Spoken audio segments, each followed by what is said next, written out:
Kun raadiyoo sagalee walabummaa Oromiyaati. Raadiyoon sagalee walabummaa Oromiyaa sagantaa isaa torbanitti yeroo tokko dilbata galgala keessaa akka lakkoofsa Oromootti sa'a 7 hanga 7:00 akka lakkoofsa Habashaatti ammoo sa'a 1 hanga 1:00 dambalii gabaabaa meetir baandii 16 kiiloo heerzii 17,860 irratti isiniif dabarsu amma jalqaba. Raadiyoon sagalee walabummaa Oromiyaa akeeka qabsoo kan saba Oromoo bilisaaf biyya Oromoo walaba sirna dimookiraasii faqaan bulu deebisanii gadi dhaabuuf godhamu deeggara. Akeeka qabsoo kana babal'isuufis hojjeta. Birmadummaan Oromoo dafqa dhiigaaf lafee ilmaan Oromoon dhugooma jedhee amana. Dhaggeeffattoota isaas wareegama qaalii kanaaf kakaasuuf carraaqa. Kun raadiyoo sagalee walabummaa Oromiyaati.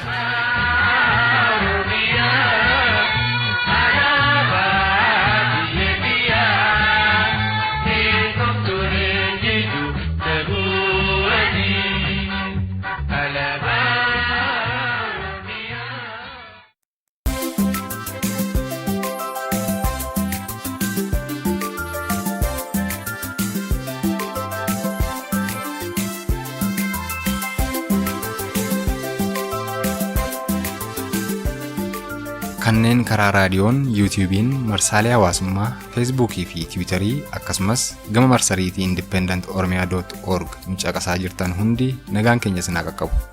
Baara fayyaa dhaggeeffattoota keenya. Kun sagantaa keenya torbanitti yeroo tokko gama shoortuweeviin yookaan dambalii gabaabaa meetir baandii 16 kiiloo heerzii 17,860 irratti isiniif tamsa'udha. Har'i dilbata caamsaa 22 bara 2016. Barattoonni Oromoo mana barumsaa sadarkaa lammaffaaf qophaa'ina naqamtee qormaata biyyoolessaa kutaa 10ffaaf 12ffaattiin dhiyaannu jechuun mormii isaanii dhageessisaa jiru kan jedhu matoota oduu keenya guyyaa har'aa keessaa ijoodha.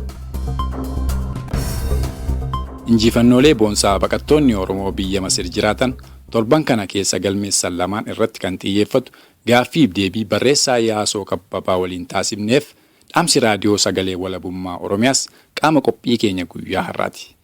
Isin keessummeessuun kan isin faana turus an Bulii Bakkooti. Turtii mishaan waliin qabaadhaa isiniin jecha bal'ina oduu keenya guyyaa har'aaf odaa sabaa kunooti.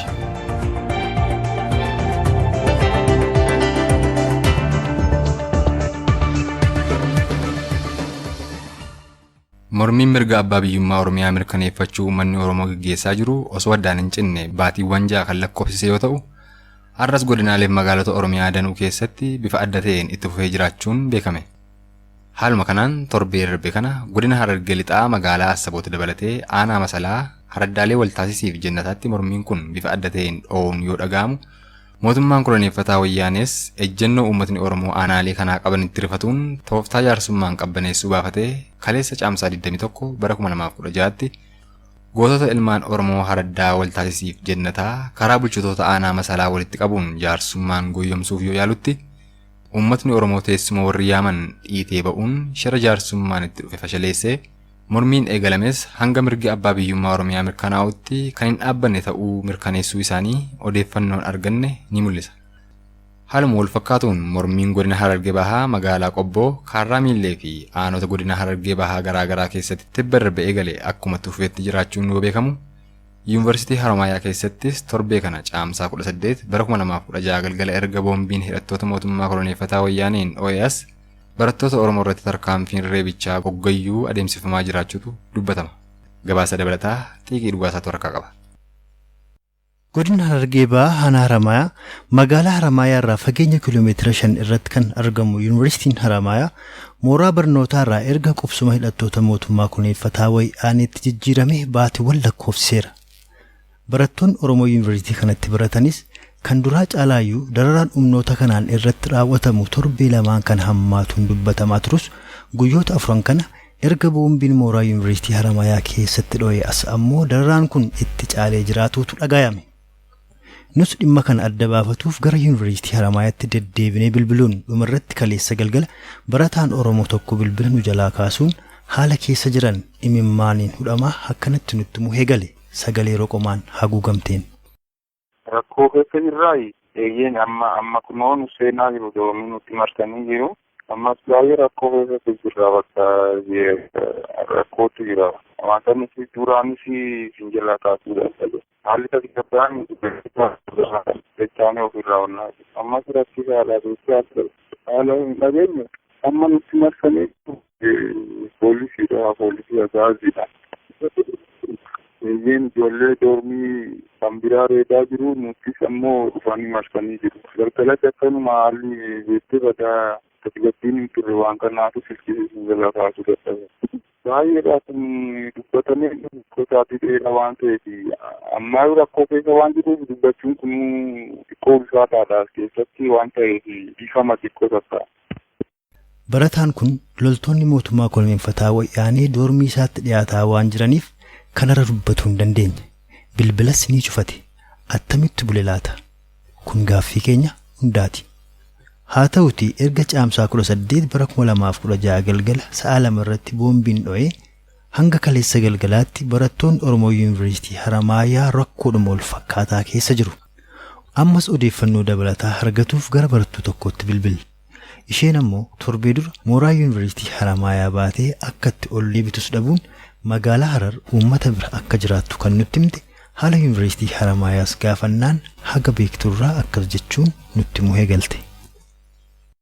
Akkamitti kaleessa boombiin gadhiifameera jedhan eenyu akka darbate hin beekamne poolisootis barattootis miidhamaniiru waan addaan baafamne abbaan darbate sababi ta'eef barattootis hospitaala galanii jiru hundumti akka mammuu seenee jira garuu tumiiti ijoollee irraa galgalaan dhaabatee jira warra rukutaman hospitaala Hararitti natti fakkaate isa addaan baafamne garuu kan ammaaf miidhame barattootuma Oromoodha.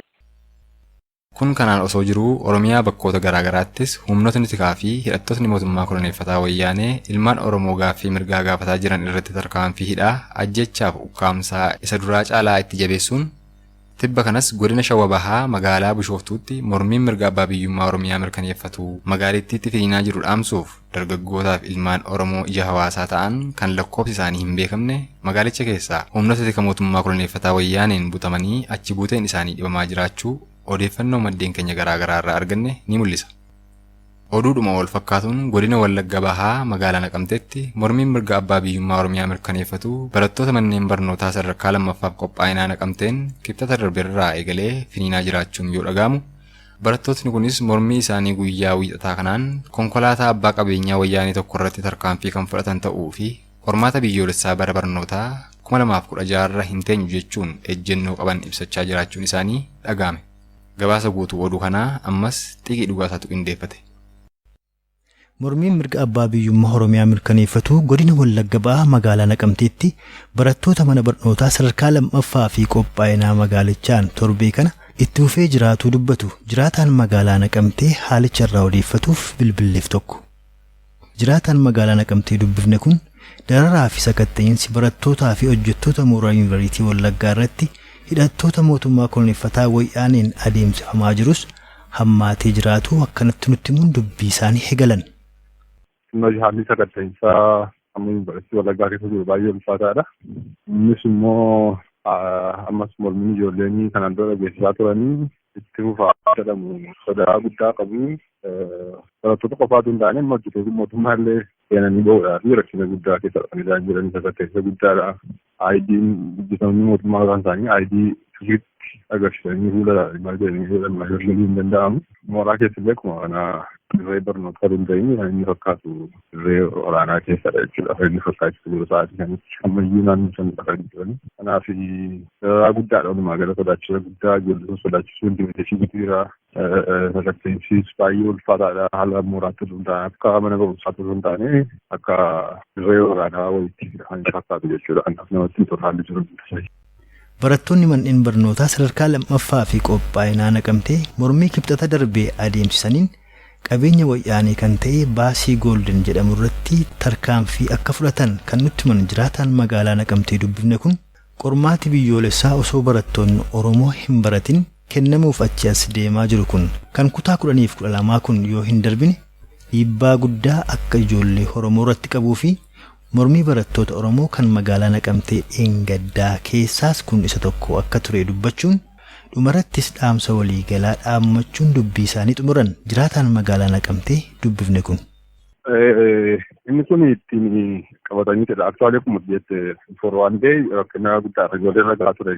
Seeraa gara galgala irratti immoo shakkii amma jedhameenidha. Kan isaanitti maqaa kana qabataniitudha. Yoombituu gabee wanta jedhamu sodaa yaadaan kaasanii ittiin qabata fakkeessanii kan isaan ijoollee miidhan malee qabatamaatti wanti ta'ee wanti argame tokko hin jiru. Aktuaalii garuu kana ka'umsa godhachuudhaan yookiis immoo itti fakkeessuudhaanidha. Kan isaan ijoollee irratti dhiibbaa guddaa dheecha amma sadarkaa dormitti biyya kan keessumaa immoo warra meen kaampaanii jedhan irratti jechuudha. Garaan tasgabbii hin qabu. Keessumaa manneen barnootaa tokko tokko fayyadamanii mormii guddaadhaan gaggeeffamaa jiru. Akkuma kanaan dura ta'aa ture immoo tarkaanfii kaampaanii tokko tokkotti kan fudhatamaa ture malee suuta jira.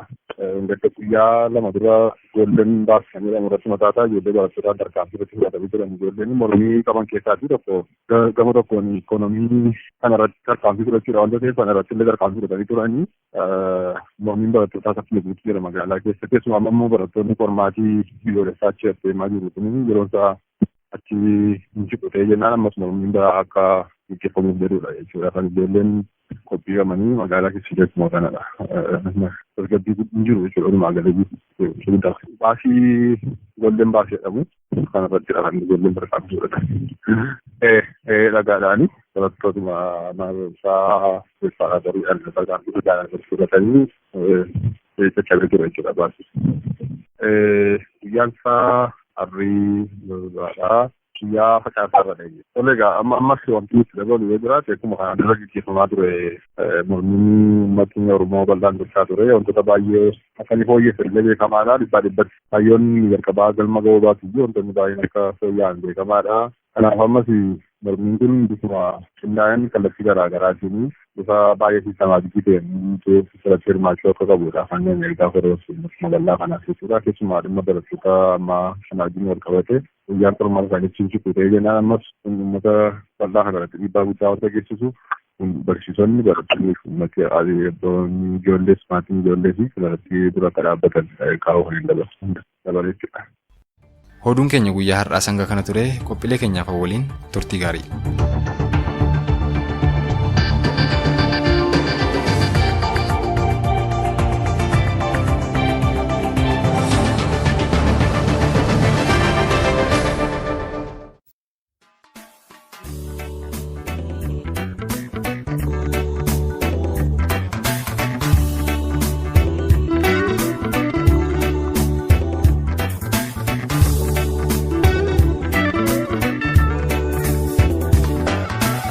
Itti fufa qabsoon qabsoon bilisummaa. Itti fufa qabsoon qabsoon bilisummaa. Kana taane jenne fincilli gabrummaa amma bilisummaa. Itti fufa qabsoon qabsoon bilisummaa. Itti fufa qabsoon qabsoon bilisummaa. Kana taane jenne fincilli gabrummaa amma bilisummaa. Amma bilisummaa. Amma bilisummaa. Amma bilisummaa. Amma bilisummaa.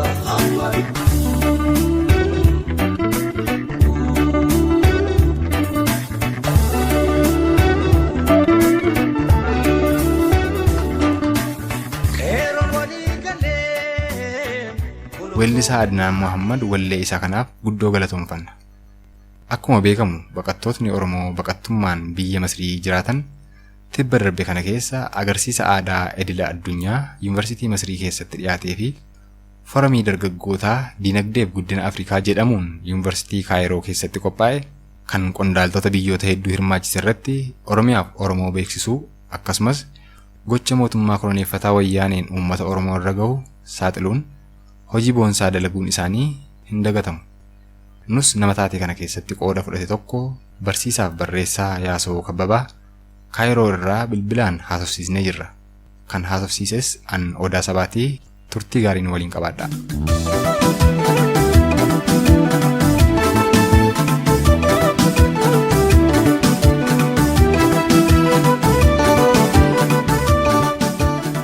Barsiisaa Yaasoo Kabbabaa akkasumas gaazexeessaa fi barreessaa kitaabaa biyya Masrii magaalaa Kaayiroo irraa gaaffiif deebii si waliin taasisuuf qindeeffanne hayyamuun nuuf dhiyaachuu keetiif maqaa dhaggeeffattoota raadiyoo sagalee walabummaa Oromiyaatiin guddoon si galatoomfadha. Hayyee isinillee galatooma booda gaaffiif deebii kanarratti naaf hirtanii uummata keenya waliin nagahuu keessanii fi ulfaadhaa. Tole egaa akkuma beekamu torbanoota kana keessa baqattootni Oromoo biyya Masrii jiraatan dhimma Oromiyaaf Oromoo beeksisuu fi gocha koloneeffataa wayyaanee ilmaan Oromoo irratti raawwatu saaxiluun kan wal qabate milkiilee garaagaraa lama galmeessaniiru jedhama. Mee kuni dhugaadha Yaasoo? Yoo dhugaadha ta'ee fi milkiileen kuni maal akka fakkaatanii fi guyyaa taateewwan kun raawwataman wal qabsiistee dhaggeeffattoota keenyaaf osoo ibsite. Dhugaadha akkuma ati kaaste odaa walgahii gaafa 15 African Countries Cultural Show kan jedhamu tokkotu jira mootummaa Masrii Yuunivarsiitii Masrii keessatti qophaa'e. Tole. Achirratti baqattoonni Oromoo biyya Masrii kun akka mootummaa Oromootitti alaabaa Oromoo qabanne alaabaa adda bilisummaa Oromoo qabanne achitti dhiyaannee mootummaa Oromiyaa jedhamneetidha kan dhiyaanne achirratti biyyoota Afrikaa hedduutu dhiyaate biyyoota gara biyya 37 achirratti dhiyaate actually Afrikaadhaaf alas Middle East hin jira bakka bu'aan Chaayinaa faallee hin jiru kanarratti mootummaa Oromoo bakka buunetti kan dhiyaanne akka Oromiyaatti jechuudha biyya Itoophiyaa jedhu achi keessatti hin dhufne. Warri maqaa Itoophiyaa kaasanii dhufan illee bakka sanatti saalfatanii deebi'an wanni mul'isan tokko illee hin jiru. Oromootu waan Oromoo achirratti mul'ise waan ajaa'ibaa jechuudha. Rikogniishinii guddaadhaan kan hirmaatan hundumtuu ol jedhee takkaatti harka dha'eef mul'isa yookiin agarsiisa aadaa geggeessinee maqaadhaa fi alaabaa keenya qabannee baanee duratti mul'isnee deebine gaafa 15. Tole. Gaafa 17 immoo University Cairo keessatti Faculty of Economics and Political Science Studies kan jedhamu biyyoota Afrikaatirraa ambaasaadaroota Afrikaa kan dhimma kanarratti waan tokko dhiyeeffatan affeeree ture. Kunis mootummaa Masriitiin kan qophaa'e. Fooramiin suni African Economic and Development Youth Conference jedhama ture. Garuu achirratti qoonsilaawwanii fi bakka bu'oota biyyaatti dhufee ture economic development kanarratti Profeesaroota bebbeekamoo sadarkaa addunyaatti Afrikaa bakka bu'an akka Profeesar Said Flatul jedhamu jechuudha. Yuunivarsiitii Kaayirootitti pirezidaantii ture. Kan yeroo ammaa kana immoo mootummaa Masrii keessatti paarlaament liidarii ta'ee jiru. Akka Afrikaatitti immoo African Historiography Studies nama head godhuudha namichi kuni. Kan qindaa'e namoota akkanaatiin jechuudha wanti sun inni achirratti rakkoo Oromootitti ibsine hunduma isaaniitti iyyuu namni kamiyyuu understand godhee gaafa sanatti. Tole egaa akkuma atu dubbattee fi sabaayimaaleen Oromoo biroos akka gabaasanitti qophii agarsiisa aadaa idil addunyaa yuunivarsiitiin Masrii qopheesse irratti gocha boonsaa baqattoota Oromoo biyyichaan akka dalagamee fi Oromiyaanis akka biyya tokkootti maqaa dhaamtee aadaa fi seenaan ishee haga tokko beekamuu danda'ameera. Akkasumas immoo bakka bu'oota biyyoota 37 kan ta'an biratti carraa dhagahamuu argate. Waa'een uummata Oromoos jechuu kooti. Mee milkii lammaffaa dhaggeeffattoota keenyatti himaa turte irratti haa xiyyeeffannu. Mee akkamiin achirratti argamuu dandeessan isin akkamitti affeeramuu dandeessanii akkasumas immoo nama meeqa taataniiti isin akka Oromootti kan achirratti argamtan? Mee taateewwan yeroo sana achi keessatti ta'an yookaan immoo deebii argattan gocha kana gochuu keessan irraati waan hubattan dhaggeeffattoota keenyaaf ibsi walitti qabiiti. Affeerraan suni akka Oromootti nama 10 qofa affeera. Egaa affeerraa kana fudhannee kan dhayne akkuma duratti kaasuuf yaadetti karaa mucayyoo cimtuun tokko itti dhugaa Shaakiraa Adam jedhamti. Oromoodha. Ishiin achitti political science and foreign relations koortii fudhattee karaa ishiin affeerraan dhufee affeerraa akka Oromootti kan Oromootti loo fedhan ammallee taananii. Achirratti immoo waan ekonomiidhaan wal qabate developmentiidhaan wal qabate guddinaa fi dagaaginaa waan wal qabate hundumtuu biyyoota ofiitirraa dhiyeesse akka carraa embassy Itoophiyaatti namichi bakka bu'e tokko achi keessa jira. Isatu waa'ee Itoophiyaa dubbachuu qabe jedhuudhani kanuma keessan ani harka baasee hiree naasisanii.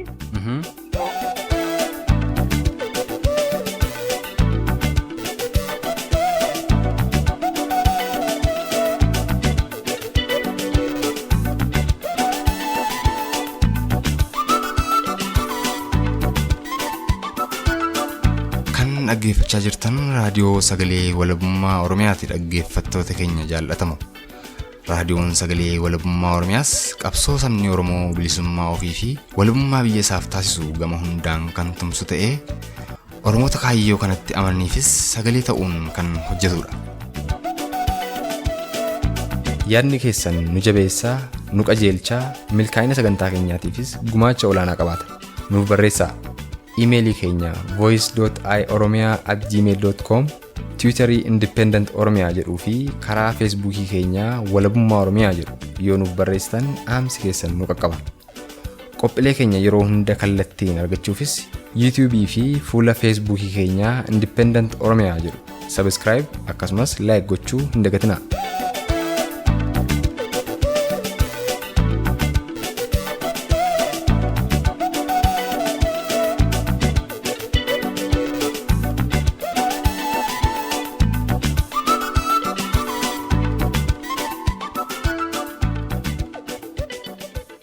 Keessan ani harka baase hireenaatisanii so addunyaa irratti mootummaa wayyaanee hanga ammaatitti iyyuu waan tokko ton galmeessisin guddatni jedhaa dagaagni jedhaa kun immoo uummata keenyaaf kan ga'eefitti warra garee tokkootiif qofa waan dhaabbateedha kun waan Tigrayaan people qofa kan fayyade guddinni kun maaliin safarama kan kapitaa nama hammam gahaa manni keenya beelaa jiraachuu beektu manni keenya biyyaa beektu.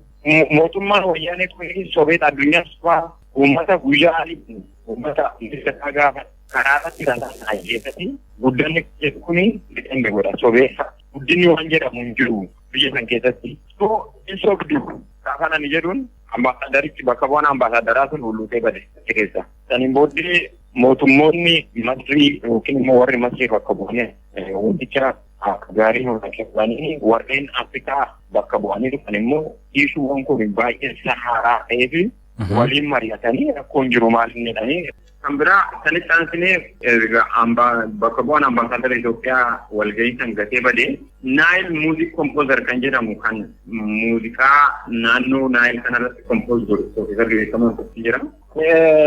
Waa'ee laga Naayil kanaan wal qabatee kompoozarii guddaadha namichaan kun kompoozarii beekamaadha.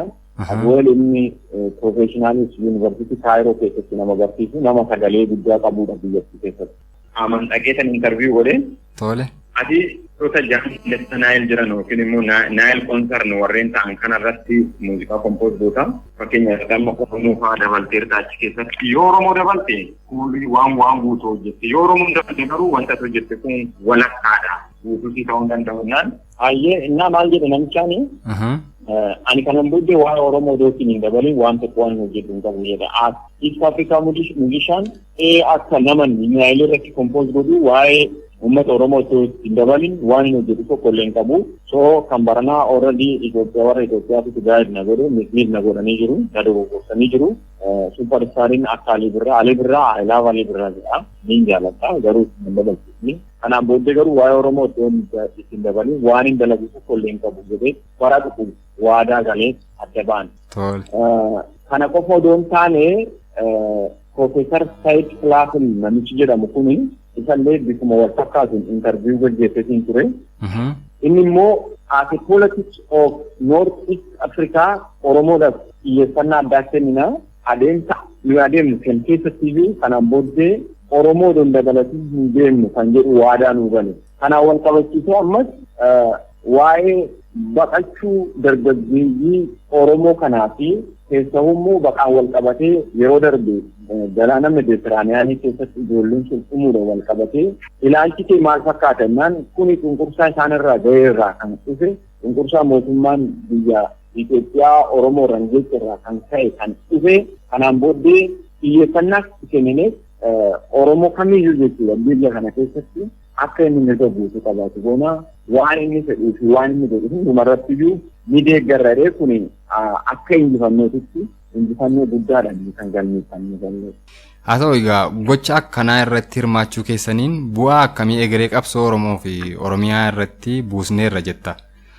Bakka hundattiyyuu haala danda'amu hundaan injifannoo akkanaa galmeessuun qabsoo bilisummaa Oromoo keessatti bu'aa akkamii buusuu danda'a jetta Yaasoo? Baay'ee gaariidha. Amma qabsoon yeroo hundumaayyuu hidhata biyya ollaa barbaada. keessattuu qabsoo afaan qawwee qabsoo hawaasaa hogguu gaggeessanii hidhata biyya ollaa barbaada. Biyyi Masrii immoo Noord East Afrikaa keessatti bara 1956 jalqabee bara Gamal Abdel Nasser irraa jalqabee jechuudha. Masriin siyaasa Afrikaa keessatti xiyyeeffannaa addaa qabdi. Waan asirraa qufa'an addunyaa guutuutti fakkaattiidha. Kanaaf properly yoo itti fayyadamne siyaasa biyya kanaatitti akka gaarii yoo fayyadamu ta'e siyaasa Oromoo irratti bu'aa gaarii fiduu danda'a. Kuni kan namiyyuu sirriitti xiinxalee namiyyuu sirriitti itti yaadee deemuu qabudha. Tole egaa Yaazoo akkuma beekamu ati guddina afaanii fi aartii Oromoo keessatti gumaacha olaanaa taasisuun nama beekamudha. Yoon dogoggorreef na sirreessitaa asoosama afaan Oromoo 5 barreessitee isaan keessaa 3 uummataaf dhiyeessuu dandeessee jirta. Dhimma hojiilee kee kanarratti kan xiyyeeffatu walitti deebinee bal'inaan akka dubbannu abdiin qaba. Haa ta'uutii yeroo ammaatti biyya kee Oromiyaa irraatii baqachuudhaaf dirqamtee baqattummaan biyya Masrii keessa jiraatta. Mee gochootii boonsaa raawwattan kanaan wal qabsiistee ilmaan Oromoo biyya biraa keessa jiranii fi maal dhaamta? Bifa kamiin qabsoo dhalootni qubee biyya keessaatii taasisaa jiran bira hiriiruu qabu yookaan immoo hiriiruu danda'u jetta? Akkamitti kanaan Oromoon bakka jirutti sagalee guddaa dhageessisuutu jiran jedhaan kanaan booddee biyyuma kamiyyuu haa ta'u waa'ee nootis biyyi Somaaliyaa maaf Keenyaan taane maaf Somaaliyaan taane biyyoonni ollaa biyyoonni xixiqqoo jiran kuni Itoophiyaatti warreen xixiqqoo jiran kun dabalatee biyyoota kam keessayyuu Oromoon jiru bifa wal fakkaatuun waan mootummaa wayyaa sobee uummata addunyaatti jiru kana dogoggorsaa jiru kana fakkeessaa jiru kana sagalee guddaa baasuudhaan bakka mul'atetti haala mul'ate keessatti sagalee guddaa dhageessisuudhaan danda'amnaan akka wanti sun pireezent hin taane gochaati sagalee ofii dhageessisaatiin mirga ofii itti deemanii harkaa fudhachuu wanti guddaan kana. Amma nuti sagalee keenya ol fuunee dhageessisnu guutuun addunyaa nu dhaga'aatii deema. Guutuun addunyaa sagaleen kun siyaasni keenya xiyyeeffannoo qaba. Of course kanaan dura guutuun addunyaa nu dhageenye miti. Garuu bakka jirru akkuma amma qeerroon biyya keessaa finiinsaa jiru kanatti qabsoo finiinsuudhaan harka tokko yaada tokkoon warra somba tokkoon hafuura baafatu taane qabsoo uummata Oromoo kana bakkaan ga'uun nurra jiran jechuudha. Kanaaf waan Oromoo laallatu hundumarratti xinnaadhannee deemsifatin guddaadhannee deemsifaatin irratti hirmaannee sagalee Oromoo dhageessisa. Qabsoo biyya keessaa kana kan teessoo mootummaa wayyaanee jalatti raasaa jiru qeerroodha. Kanaaf qeerroon biyya keessa jiru kun ofannatee akka qeerrummaa isaatiin sochii jalqabe kana hiikan baasu biyya kam keessattiyyuu bira beekumsaa fi dandeettii ogummaa qabnu hundumaanuu bakka jirruun yoo jara kanatti waan qabnu hiikanne ammallee taanaan qabsoon uummata Oromoo akkuma finiinee ji'a jaan sana keessatti mootummaa waan qabatee waan gadhiisu dhabe kana wanni mirga abbaa biyyummaatti hin argamnetu hin jiru. Tole egaa barsiisaa Yaasoo Kabbabaa gaaffiif deebii gabaabaa kana nu waliin taasisuun odeeffannoo akkanaa dhaggeeffattoota keenyaaf qooduu keetiif maqaa dhaggeeffattoota raadiyoo sagalee walabummaa Oromiyaatiin guddoon si galatoomfadha. Isinillee baay'ee galatooma horaa bulaa.